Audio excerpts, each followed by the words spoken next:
এরে ইসরাফিল, তুমি আমি আল্লাহর ওয়ার্ডারে বাঁশির মধ্যে ফু দিয়ে দাও। ইসরাফিল ফেরেশতার বাঁশির আওয়াজ যখন সমস্ত মানুষের কানে যখন ঢুকে যাবে গো, ওই মানুষ গাড়ি ছেড়ে, যারা গাড়ি চালায় গাড়ি রেখে দৌড় আরম্ভ করবে, চাকরিজীবী চাকরি রেখে দৌড় আরম্ভ করবে, মহিলারা ঘর ছেড়ে পলায়ন করবে। এমন একটা হাল হবে, 3 মাস হয়েছে একজন মহিলার গর্ভে সন্তান, সেই সন্তান আমরা জানি 9 মাস অথবা 9.5 মাস, 10 মাস 10 দিনে সন্তান দুনিয়াতে ভূমিষ্ঠ হয়। ইসরাফিল ফেরেশতার বাঁশির আওয়াজটা এত ভয়ঙ্কর হবে, ওই মহিলাটা 3 মাস হয়েছে মাত্র, বাচ্চা পেটে, রক্ত হাড্ডিও হয় নাই। সেই ইসরাফিলের বাঁশির আওয়াজটা যখন মহিলার কানে ঢুকে যাবে, ওই মহিলাটা 3 মাসের বাচ্চাটা পর্যন্ত খালাস করে দিবে।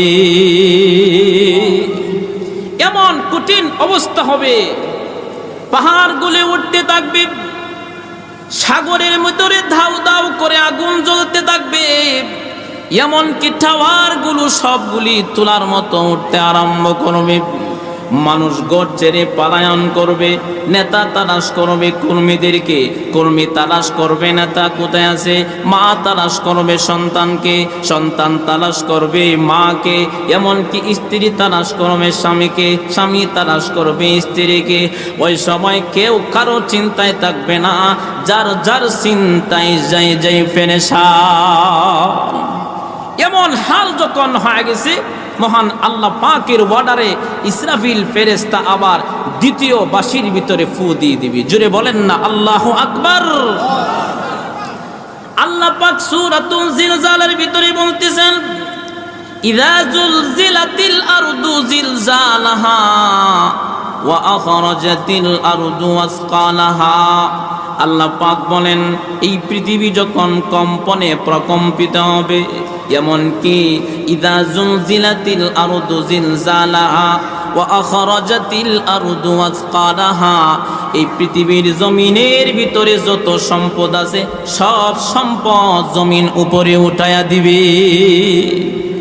ওই দিন মানুষ দেখতে থাকবে, স্বর্ণের খনি উপরে উঠে যাবে, কোটি কোটি টাকার সম্পদ সামনে পড়ে থাকবে। মানুষ চিন্তা করতে আরম্ভ করবে, আমি কি এই সম্পদের জন্য কি আমার ভাইকে আমি মেরেছিলাম? আমি কি সম্পদের লোভে কি আমি ভাইকে আমি দূরে সরাইয়া দিয়েছিলাম? এই সম্পদের জন্য কি আমি আত্মীয়তা ছিন্ন করেছিলাম গো? এমন একটা হাল অবস্থা হয়ে যাবে, মানুষের সামনে কোটি কোটি টাকার সম্পদ পড়ে থাকবে। ওই দিন কোনো কারো বিল থাকবে না। আজকে তো সম্পদের জন্য অনেকে অনেকের সাথে মারামারি করে, সম্পদের জন্য আত্মীয়তা ছিন্ন করে। এমনকি ওই দিন কোটি কোটি টাকার সম্পদ সামনে পড়ে থাকবে, ধরার ক্ষমতা কারো থাকবে না। জমিনের উপরে এমন হাল অবস্থা দেখে মানুষ জমিনকে আবার প্রশ্ন করবে, ওয়াকালাল ইনসানু মা লাহা। আল্লাহ পাক বলেন, ওই দিন জমিন প্রশ্ন করবে, ওয়াকালাল ইনসানু মা লাহা, জমিন সব সম্পদ বাহির করে দেবে। ইযা জুলজিলাতিল আরদু জিলজালাহা ওয়া আখরাজাতিল আরদু আসকালাহা ওয়া ক্বালাল ইনসানু মা লাহা। ওই দিন জমিনকে প্রশ্ন করবে, এ জমিন, তুমি আজকে কেন এমন করতেছ? তোমার ভিতরে যত সম্পত্তি আছে সবগুলি বাহির করে দিছ। তোমার কাঁপনের কারণে আমরা ঘর ছেড়ে মাটির ভিতরে চলে আসলাম, জঙ্গলা ছেড়ে বিষাক্ত প্রাণীগুলি আমাদের চারপাশে চলে আসছে। আজকে তো সুদকুর জমিনের উপর দিয়া হাঁটে, জমিন কথা বলে না। আলেমদের যারা কষ্ট দিয়ে আলেমদেরকে তারা জমিনের উপরে ভালো ভালো কায় কথা বলে না, কিন্তু আল্লাহ ছাড় দেয় কিন্তু ছাড়ে না। কথা বলেন ঠিক কিনা? সুদকুর জমিনের উপর দিয়ে হাঁটাহাঁটি করে, জমিন কথা বলে না। এমনকি ঘুষখোর জমিনের উপর দিয়ে হাঁটাহাঁটি করে, কথা বলে না। এমন একদিন আসবে জমিন মানুষের সাথে কথা বলবে। ওই দিন মানুষ বলবে, ওয়াকালাল ইনসানু মা লাহা। ওই দিন জমিন বলবে, ইয়াউমা ইদিন তুহাদ্দিসু আখবারাহা বিআন্না রাব্বাকা আওহা লাহা, মহান আল্লাহর ওয়ার্ডারে জমিন এবার কথা বলবে। জমিন তখন ডাক দিয়ে বলবে, রে জালেম, তোর কি মনে নাই কোন স্থানে দাঁড়াইয়া দাঁড়াইয়া তুই অন্যায়টা করেছিলি? তোর কি মনে নাই কোন জমিনের উপরে শুইয়া শুইয়া তুই জিনাটা করেছিলে? কোন স্থানে বৈশা বৈশা তুই ইসলামের বিরুদ্ধে কথা বলেছিলে? কথা বলেন ঠিক কিনা? তোর কি মনে নাই কোন স্থানে দাঁড়াইয়া দাঁড়াইয়া তুই সুদ খেয়েছিলে? তোর পাপের কারণে আজকে আমি জমিন পায়েটা চূর্ণ বিচূর্ণ হয়ে যাচ্ছি। এমন অবস্থা হবে ওই দিন কেউ কারো চিন্তায় থাকবে না, যার যার চিন্তায় সকলে ব্যস্ত থাকবে। আল্লাহ পাক ওই দিক দিয়ে আজরাইলকে পাঠায় দেবে, এরে আজরাইল তুমি চলে যাও, যত প্রাণী আছে সমস্ত প্রাণীদের জান কবজ করে আসো। আজরাইল এবার চলে আসবে, মানুষ ছাড়া যত প্রাণী আছে, পাখি আছে, বাঘ ভাল্লুক আছে, এমনকি জঙ্গলার ভিতরে বিষাক্ত সাপ আছে, যত প্রাণী আছে সমস্ত প্রাণীদের জান এবার আজরাইল কবজ করে নেবে।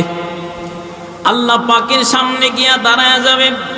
আল্লাহ পাক ডেকে বলবে, রে আজরাইল, কার কার জান তুমি কবজ করেছো? এক কথায় ডেকে বলবে, মাওলা, মানুষ ছাড়া যত প্রাণী ছিল সমস্ত প্রাণীদের জান কবজ করে নিলাম। আল্লাহ পাক তখন অর্ডার দিয়ে বলবে, তুমি যাও, এবার যত মানুষ পৃথিবীর জমিনে আছে সমস্ত মানুষের জান তুমি কবজ করো। আল্লাহর কাছে এবার চলে যাবে। আল্লাহ পাক ডেকে বলবে, আজরাইল, সমস্ত প্রাণীদের জান কবজ করেছো, মানুষের জান কবজ করেছো। আল্লাহ বলবে, আর কে আছে পৃথিবীতে? কি কোন আল্লাহ জানে কি জানে না? আরো জোরে বলেন, জানে কি জানে না? আজরাইল ডেকে বলবে, প্রভু গো, মানুষের জান আমি কবজ করে নিলাম, যত প্রাণী ছিল প্রাণীদের জান কবজ করে নিলাম। আল্লাহ, আসমান বহনকারী ফেরেশতা আছে, এমনকি আমরা 4 জন বড় বড় ফেরেশতা আছি, যত ফেরেশতা আছে ফেরেশতার আল্লাহ আপনি ছাড়া এই পৃথিবীতে আর কেউ নাই।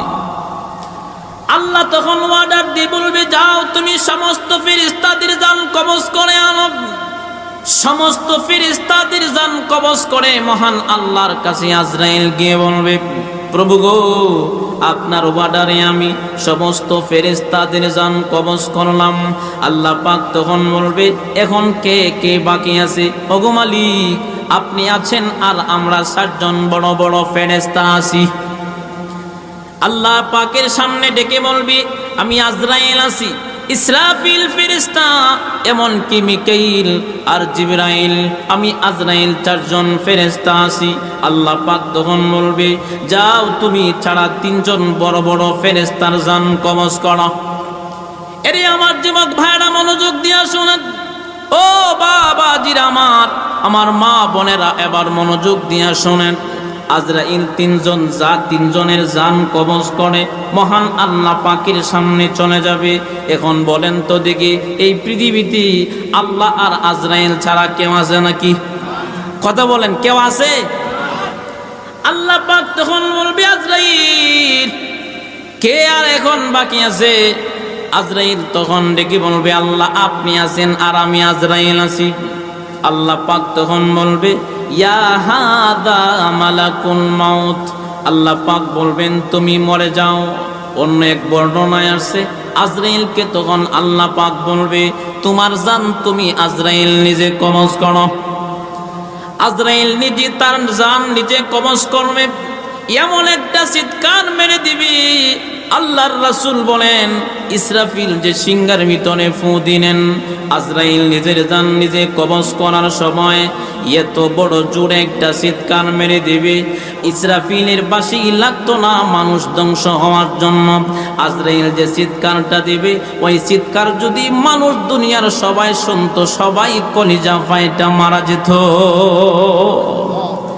এবার আজরাইলও শেষ, মানুষও শেষ। জোরে আওয়াজ দিবেন, কিন্তু মানুষও নাই এই পৃথিবীতে, ফেরেশতারাও নাই, কোনো প্রাণীও নাই। এমন কি কোনো ফেরেশতাও নাই। জোরে বলেন তো এখন কে আছে?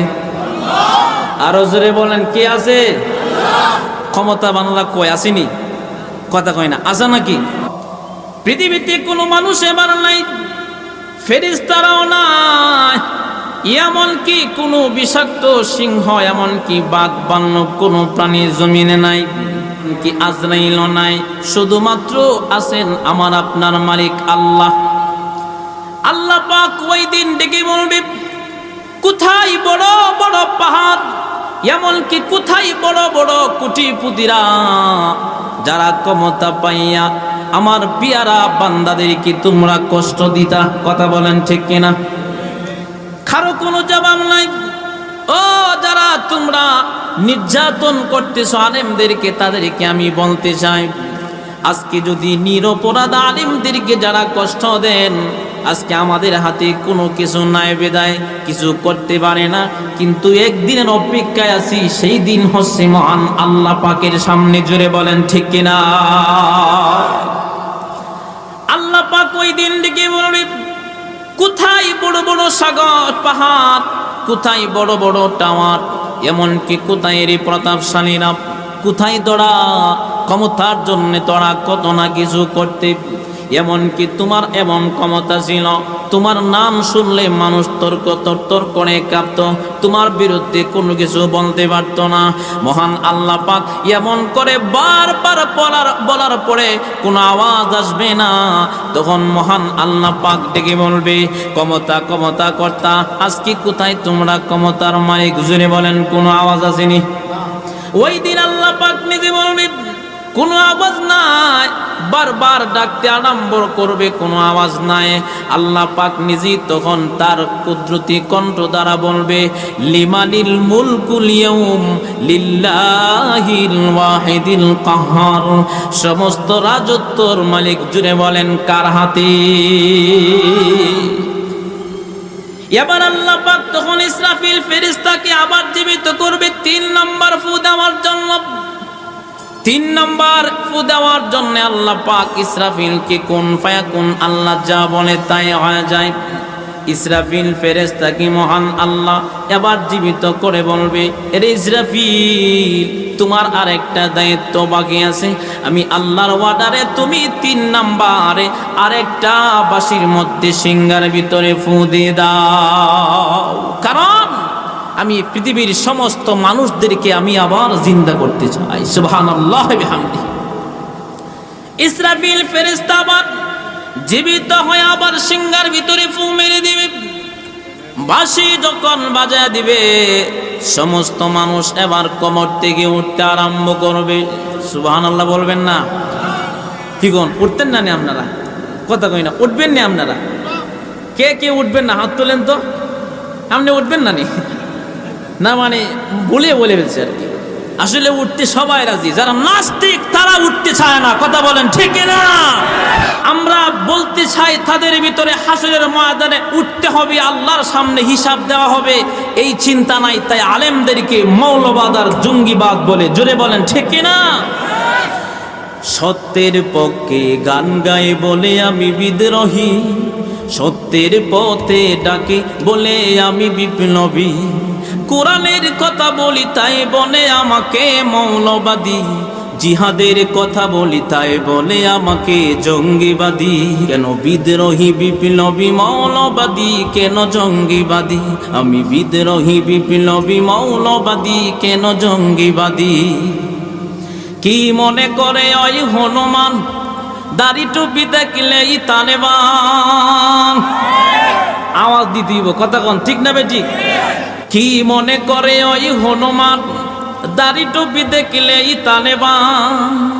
আবার সিংহের চেয়েও বেশি ভয় পায়, আবার সিংহের চেয়েও বেশি ভয় পায় মাথায় পাগড়ি দেখে যদি।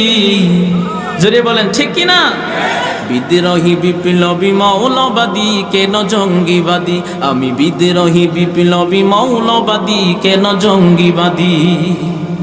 জন্মের পরে কানে আজান কি হয়নি? তুমি মৌলবাদী ছাড়া হওনি। কথা বলেন না কেন? আজকে যারা আলেমদেরকে জঙ্গিবাদ বলে এমনকি মৌলবাদ বলে তাদেরকে জানাজা বিহীন খবর দেওয়ার দরকার। জোরে বলেন ঠিক কিনা? কারণ আলেমদেরকে পছন্দ করে না। জন্মের পরে কানে আজান কি হয়নি, তুমি মৌলবাদী ছাড়া হওনি। আবার মরণের পরে জানাজাকে পড়াবে, আবার মরণের পরে জানাজাকে পড়াবে, তখন তুই কই পালিয়ে যাবে। বিদ্রোহী বিপ্লবী মৌলবাদী কেন জঙ্গিবাদী, আমি বিদ্রোহী বিপ্লবী মৌলবাদী কেন জঙ্গিবাদী। বেহায়া নারীর ওই কেমন কথা, ইসলাম মানি তাদের মাথা ব্যথা। এ তো আজ থেকে ঠিক, জুড়ে বলেন ঠিক কিনা?